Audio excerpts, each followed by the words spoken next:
just try to have fun and share what I wish I had knew throughout different phases of my sight loss journey and just different tips and hacks that work for me. From the YouTube channel Seeing Blind, please welcome Cindy Schaffner. It doesn't matter if you're losing sight or if you have a different diagnosis. Whatever the case is loss when it comes to our abilities. A content creator, a mom, accessibility tester, and much, much more. Start wherever you're at. Start with one thing and try to just build upon that day by day by day. And that momentum is what will carry you through. And without further ado, here's Cindy Schaffner. Hope you enjoy. I can't wait to share some of my content coming up next. It's going to be hopefully good and exciting and well received.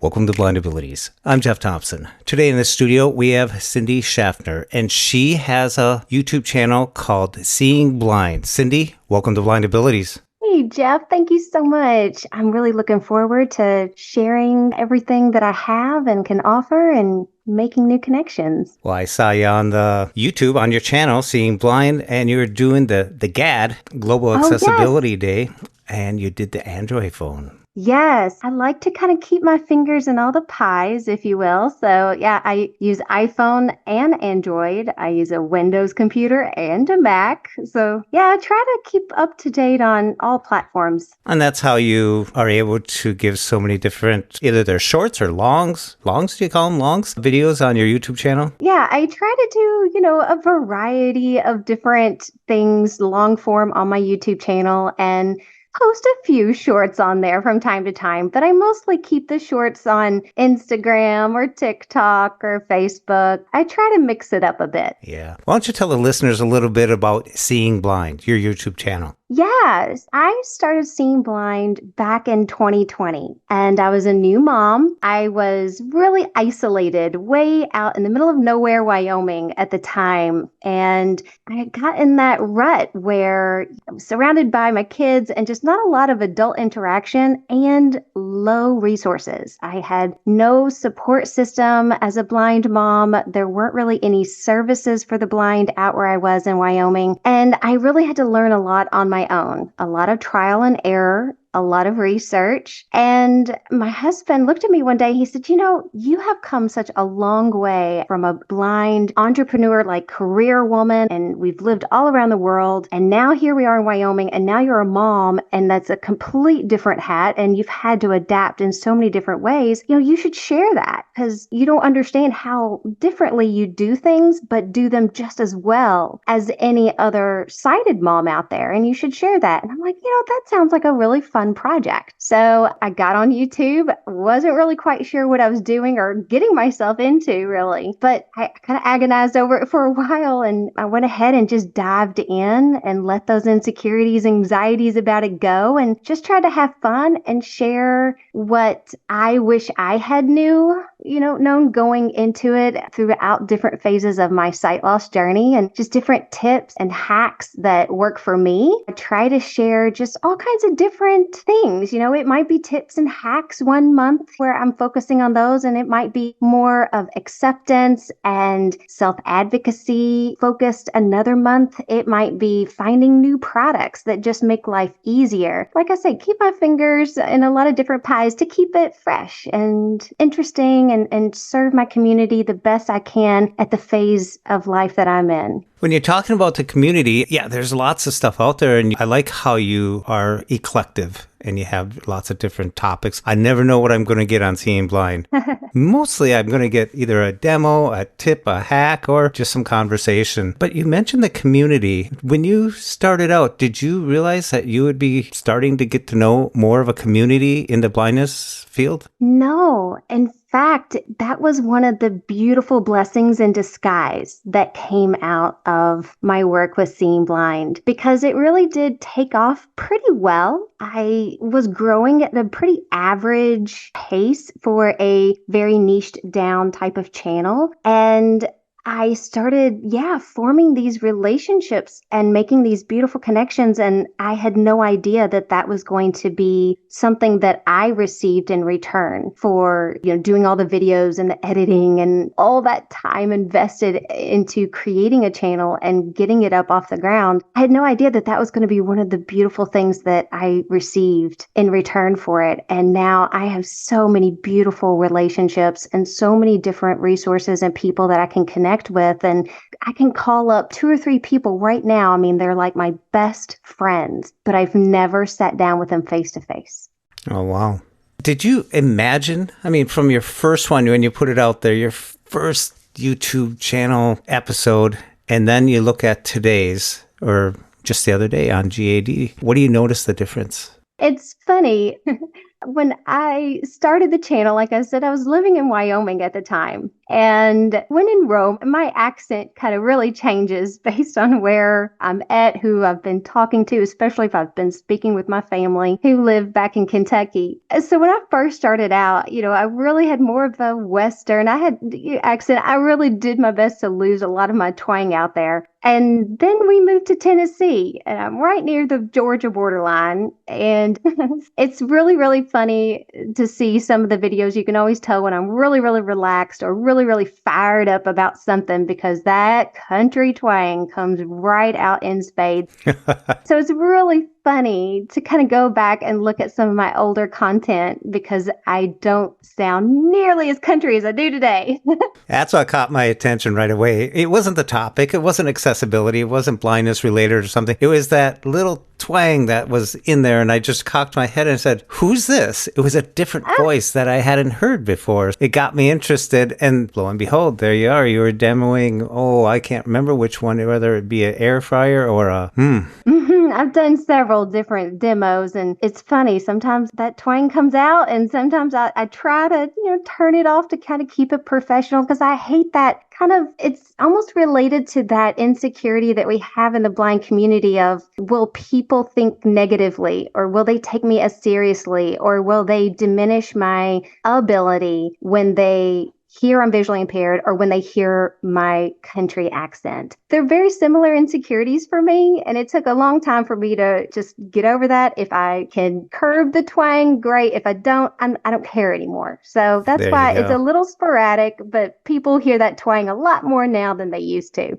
Yeah, I know exactly what you mean, because when I started out, I was so self-conscious, like, what are they going to think? What are all this other things? And I just decided I'm going to forge forward. And like draft horses, they put blinders on them so they don't get distracted from the left or the right. Mm-hmm. And they just shoot straight down the middle. And that's what I used to say. I just put the blinders on and go for it. Yeah. And, I feel like that's when some of the best results in life come about, when we put those blinders up and we do what we set out to do and achieve in life, and not get distracted by all the things that weigh us down, the insecurities, the what ifs, and all those things that we can really ruminate more on. And then next thing you know, all our energy is going into that instead of achieving our goals in life with those blinders up. Exactly. Cindy, as a legally blind individual, you're also a mom. Yeah. Tell us a little about the challenges that brought on.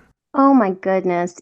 I remember when we first decided to start our family, I was so scared. I was so nervous. I knew I wanted to be a mom with my whole heart and soul, but I was so scared. What if they choke and I can't see it? What if, they get hurt and they're bleeding and I can't see it? What if I need to put a Band-Aid? From the little things to the big things, I had every insecurity and anxiety about it going into it. Finally, my sister, who is sighted, she told me at the time, she was like, Cindy, blind or not, every parent has insecurities and fears. There's things in your control and there's things out of your control. And you have a home, you have love, you know how to nurture, you know how to care, and you know how to keep children safe. You're going into it with the exact same things that every other parent is. It doesn't matter what your vision is. At the end of the day, you will figure it out. And she was right. She was so Right. When I had my firstborn, you do spend every minute, waking minute with them, and you really do develop that bond. And next thing you know, that innate mommy intuition, parent intuition kicks in, and you just know. You just know what they need. You know how to understand them. You know what to listen for. And I have to say, that's one of the things that I underestimated was my sense of hearing. My sense of hearing, I really developed it and become more in tune with it, more as a parent than ever in my life. What's that like when you know your kid's playing and all of a sudden you hear no sound? Yes, yes. And every parent says that, oh, they're getting too quiet. They're up to something. Mm-hmm. And it's so true. I always loved and always had to giggle at those moments. My husband, who's fully sighted, he would have to look around for him like, oh, where are the kids? And I'm like, oh, they're upstairs in the room playing with this toy. And he would go up there and he's like, how did you know that? And I'm like, I know exactly what every toy sounds like. I know exactly what it sounds like when they're trying to dig into the pantry or the refrigerator or, I know every little household sound is. And it's so funny because a lot of the times I pick up on more information than my husband does with his sight. Isn't that something? It is. It is. And I think it's something that a lot of people need to take comfort in, that there are so many other ways to gather the information in your environment and the actions and activities that people are doing around you. You can perceive it in so many different ways. And that fear of losing your sight and thinking, oh, you're going to miss out on so much in life, and oh, you're not going to know what's going on, or you're not going to know how to be independent or a good parent or a good worker or whatever the case may be. You sort of lose sight that there's a lot of other senses. There's a lot of other things that you develop over time that compensate for that. And everything in your environment becomes every bit as perceivable as it would be to anyone else or to you prior to sight loss, if that makes sense. I didn't articulate that the most No, you did adequately, but I feel like, there's a thing there that a lot of people don't consider enough and take comfort from. So. Like you said, your sisters told you, even sighted people, they don't realize their capabilities and they doubt themselves. It's just a natural thing. So you're being normal, I guess. If you weren't cautious, you might just stumble into it and not do as well as you've been doing. So congratulations on that. And it does take a little bit of time, doesn't it? Oh, yes. It does not happen overnight. I always tell everyone, it doesn't matter if you're losing sight or if you have a different diagnosis. Whatever the case is loss when it comes to our abilities. And when you perceive a loss like that, that's significant and it impacts your life, you're never going to adjust and adapt overnight, over a week, over a year. I remember reading back when I was in college, I was minoring in psychology. And I remember reading in some of my textbooks, I had an emphasis and, of course, a very strong interest in the disabled community at the time. And I remember reading something that said, research says that when it comes to adapting to life with a disability or something like that, that it could take somewhere around 5 years, give or take. That's always stuck with me because I've had people come to me and say, hey, Cindy, my husband started losing his vision 2 years ago and he still just doesn't want to get out of the house. He's overwhelmed. He's depressed. When is he going to snap out of this? Like, do I push him or do I not? I'm trying to be supportive. And I'm like, wow, 2 years. That might seem like a really long time to you. But believe it or not, it's just the tip of the iceberg of when it comes to gaining back control of your life and adapting and adjusting. Sure, they might need a little encouragement and nudging and support, but just because it's been 2 years, don't assign that timeline to him. That he'll find his own way in his own time frame. It definitely takes a long time, and everyone has their own path and their own time frame that they achieve that level of independence and that comfort and that security and gaining back control of their life again. It takes time. In your case, you came home from the hospital after giving birth and said, I want to start a YouTube channel. I know, right? Yeah, no, it took me a good 6 months. I was sitting on this idea for a good 6 months. And in fact, my kids were 1 and 3 when I started because I just was not sure about it. And, like everybody, I was not the most comfortable on camera and making videos. I didn't know a whole lot about editing or anything like that. So, yeah, it was definitely a project in progress, a work in progress. It's something I poured a lot of my heart and soul and time and energy into over the years. Yeah, it's really been worth it and rewarding. And it definitely doesn't pay a bill or anything, but I love the beautiful relationships that have come out of it. And it always warms my heart when someone leaves that little gold nugget of feedback and just says, thank you. I needed this. Or thank you. This is going to make a difference in my life. And that's why I do it. Feedback is huge. Yeah. Yes, it is. It is so huge for any content creator. I think that's one of the biggest things that you can do to support them. If you choose not to follow or subscribe, if you gain value from anything, the best compliment you can give them or to thank them for their work in doing that is to give them some feedback and let them know. Mm-hmm. You're a content creator, but that's not all you are. You're also a mom, but you're also a musician, a knitter, audiobook connoisseur, and a runner. How do you find time for all that? Oh my goodness. Well, everything seems to go in phases. I don't run as much as I used to. Age is starting to force me into other directions, if you will. I do enjoy knitting. It really kind of helps calm my ADHD. I like to multitask. So when I'm watching TV, I'm usually knitting. I have a lot of interests. I don't play music nearly as much as I used to. Being a mom has really kind of dampened that a little bit. The kids always like to yank my strings off the guitar or something like that. So for those things where I do tinker around every now and then when I can. I used to perform, though. In college, my degree was in music therapy and my emphasis was in vocal performance. There for many, many years, I did perform. And I think that's what gave me a lot of the,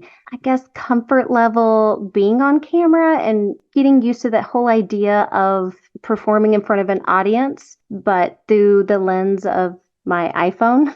And so that kind of served me. I feel like there's been a lot of little nuggets in my background that has sort of helped support my journey and role in this project of Seeing Blind. Yeah, it is. It's a balance, finding a balance. Oh, yes. Cindy, what advice would you give to someone that's new to blindness and maybe a little bit overwhelmed with their situation? Yeah, it's so easy to get caught up in that, like what I was saying earlier, the what ifs and the fears and the anxieties. It's really difficult to find your way out of that phase. And you'll find that, we all kind of harken back to the 5 stages of grief and loss because, that doesn't always apply to death and dying. That applies to just loss in general. So I always tell everyone, give yourself time, honor those feelings, honor where you're at, and process through them. There's no shortcuts. There are no shortcuts. It takes time. So you just have to narrow it down to one baby step at a time, even if it's just to open your front door, even if it's to, okay, I'm going to try to heat up a hot dog for myself today. Whatever the case may be, start wherever you're at, start with one thing and try to just build upon that day by day by day. And that momentum is what will carry you through to gaining more success and control of your life and confidence and security. And I think too that the second biggest thing is finding your community, finding your support system that you can verbally articulate these feelings and processes and struggles with, because that's what's going to give you the communication skills that's going to lead into advocacy when you're ready to stand up and say, actually, I need this to do this task. I need Zoom text or I need a magnifier on my computer to be successful at this job. I need large print if you want me to be able to read your documents or whatever the case may be. But sometimes finding comfort in your own self-advocacy, it starts with finding your community and finding those people that you can relate to and have those talks about and realize you're not alone. You're not isolated. And that really goes a long way, I think, and really kind of getting yourself to a healthy, happier, blind life. I like what you say about community, because one of my strongest things that I always think about is surrounding myself with positive people, people who want to see you improve, not people that are going to hold you back. Community is very important. I have a question for you. Yeah, shoot. What are some of your goals, and where do you see Seeing Blind? I know you've gone into accessibility testing as well for companies. Yeah. Where do you see yourself in 5 years? Seeing blind, it's one of those life insights I have come to recently because I sort of hit that fork in the road where I had to choose, okay, do I want to try to invest all my eggs into Seeing Blind and really up my game in content creation and try to make this into a business, into something that will pay the bills? Or do I keep it my hobby? Do I keep it something that is my service and my contribution to the community, to the world, and just have fun with it, share what I feel like doing, and hope that it leaves the world better than where I started? And I had to decide that here recently. And at the same time, I was discovering my passion for accessibility testing and the whole career path of being an accessibility specialist. And so that's what I chose. So I'm on the road right now. I am an accessibility tester currently, but I'm part-time and I do a lot of various contracts throughout the day. And that has slowed a bit of my content production down, but I'm still finding that balance of still doing Seeing Blind, but also doing accessibility testing. And hopefully in 5 years, I'll be a full-time accessibility testing specialist. And, I'll still be doing Seeing Blind, but I don't know. I'll see where Seeing Blind goes. I really want to just do my best to listen to the community and have fun with it. How dare you choose fun and enjoyment? Huh. Right? Right? I feel like that's when channels and content creators try to make it their business and professional. It's their income, their livelihood. It's like there's a shift there and that pressure there. And all of a sudden it starts to get more commercial-like and more, It just loses that grassroots feel, that authentic feel to me. And I struggle more relating to them than I do just the small, I don't know. You get what I'm saying. It's a choice that you make. No one gets excited to say, I want to do the dishes and take out the garbage. You know what? I'm going to sweep off the deck.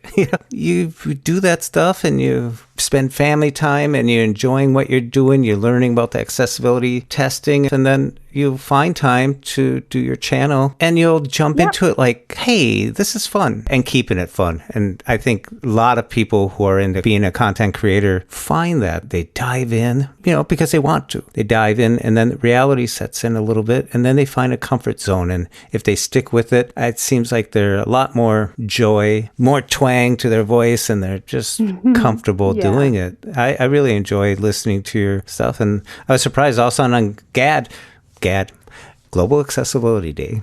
I saw that and it came out and I said, hey, a new one. It's like, so it's always nice to get a little notification and people can click on that. What is it, a bell? Yeah. So on YouTube, yes, next to the subscribe button, there's a bell there. And most people don't take that extra time to click that bell where you can customize the notifications that you get from the content creators that you follow. But yeah, it's always really good. That's something that, for the content creators that I really, really like to follow and listen and support, I always will try to hit that notification bell so that you do get those notifications a lot more consistently than just when the algorithm, sort of picks out just random things, from time to time. You might not get a notification about a channel in 3 months. It sort of cherry picks things every now and then. And you're like, well, why haven't I been getting notifications about this?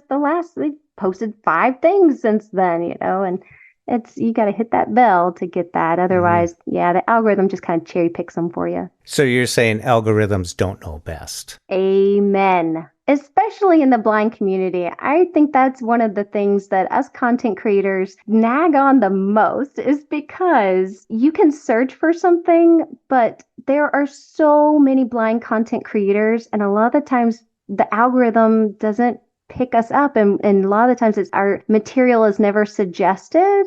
because we're either too small or it's just one of those things where it doesn't really connect all the dots, if you will, as far as like, okay, I'm clearly interested in this topic. Show me more creators in this topic. It only wants to show you what are the most successful, the biggest numbers, the biggest engagement. Drapes, curtains, blinds.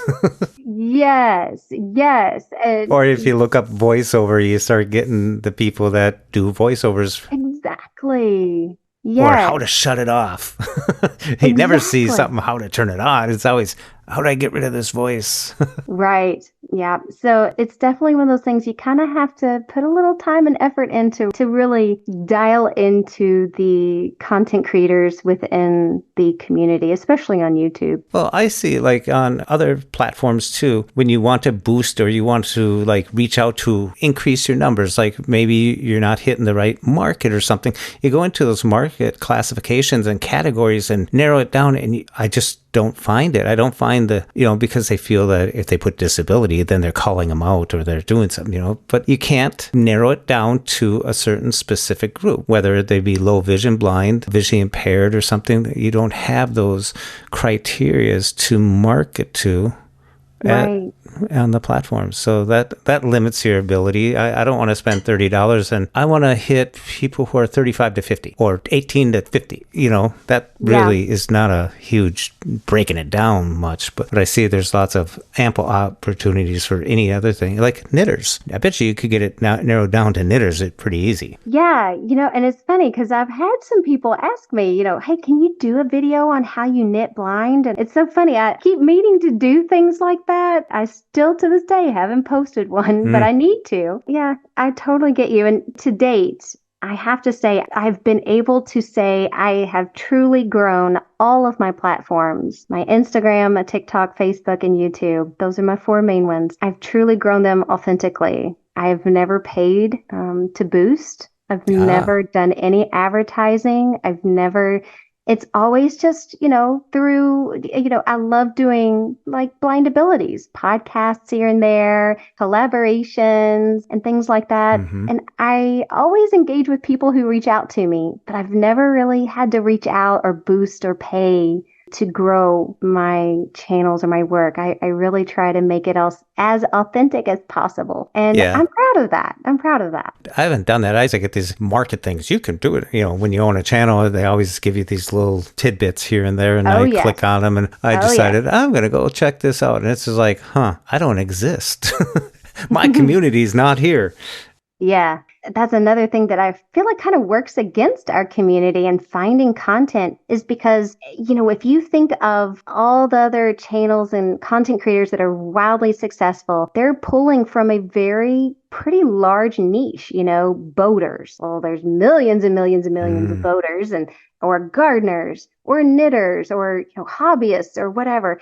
And even with approximately 20% of the population having a disability, it's still a really kind of small number. And then when you niche it down further beyond the disabled community and just kind of target blind or low vision, it's even a smaller pool of people. And so that's why a lot of the times there's so many great blind content creators, but we're not recognized as much because our numbers aren't as big as some of these other larger groups that are pulling from a larger niche of a larger population. It's not really quite apples to apples, it makes it a little bit harder in that respect. The algorithm sort of works against us, I think, on certain platforms that way. A little bit. Like with blind abilities, we did a lot of 101 stuff. We always wanted to be available to the newly blind. If you realize that they're the ones that probably don't know the technology yet. They don't know about jobs. They don't know what they don't know. And so you're trying to get them onto a platform. Just get your computer, and they just at the beginning. So that's why we made the app and an icon that they can just put on their phone and tap and they can have access right there rather than trying to, what's a podcatcher? Or how do we access the web or something? So a lot of teachers put it on their students' phone and it's right there so they can tap on it and tried to make it as basic as possible because we know there's always someone new coming into the blindness world reluctantly.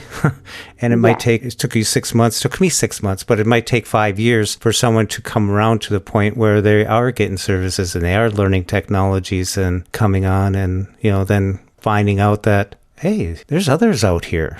And that's a really neat time when you do find a community, as you mentioned there. So I really like your approach and the way you're going with this. So can you tell the listeners where they can find Seeing Blind and all your other social networks? Yeah. My handle is usually always going to be Seeing Blind or Seeing Blind 101. So, for example, on Facebook and Instagram, I'm Seeing Blind 101. And on TikTok and YouTube, I'm just Seeing Blind. So you can search for them. You might have to add, there was a very, very famous song that came out right around the same time I started my channel called Seeing Blind. I saw that. Yes.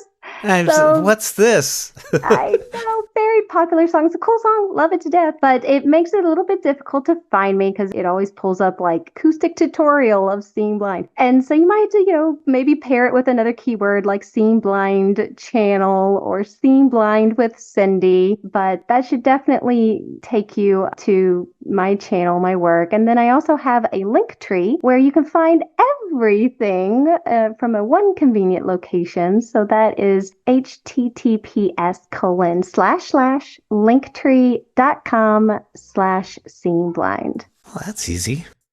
Yeah. We'll also put that link and all your links right in the show notes. So people go down, click down that below, and I'm pointing on a podcast. I'm ready to make a YouTube.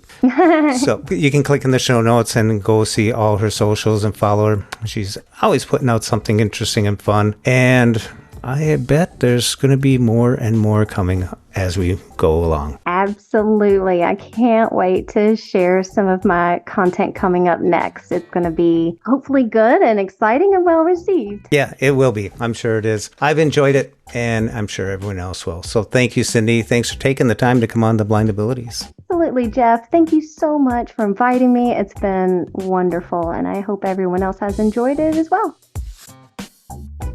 Such a great time talking to Cindy Schaffner from Seeing Blind. Check her out on the channel. I'm sure there's going to be more content coming that way and some more accessibility testing. It's great to know that someone like Cindy's out there helping test the accessibility of products that you and I will consume. Good on you, Cindy. Check out her channel on YouTube, Seeing Blind. For more podcasts with a blindness perspective, check us out on the web at www.blindabilities.com, on Twitter at blindabilities, and download the free Blind Abilities app from the App Store and Google Play Store. That's 2 words, Blind Abilities. And if you want to leave some feedback, give us some suggestions, give us a call at 612-367-6093. We'd love to hear from you. I want to thank you for listening, and until next time, bye-bye. When we share what we see through each other's eyes, we can then begin to bridge the gap between the limited expectations and the reality of blind abilities.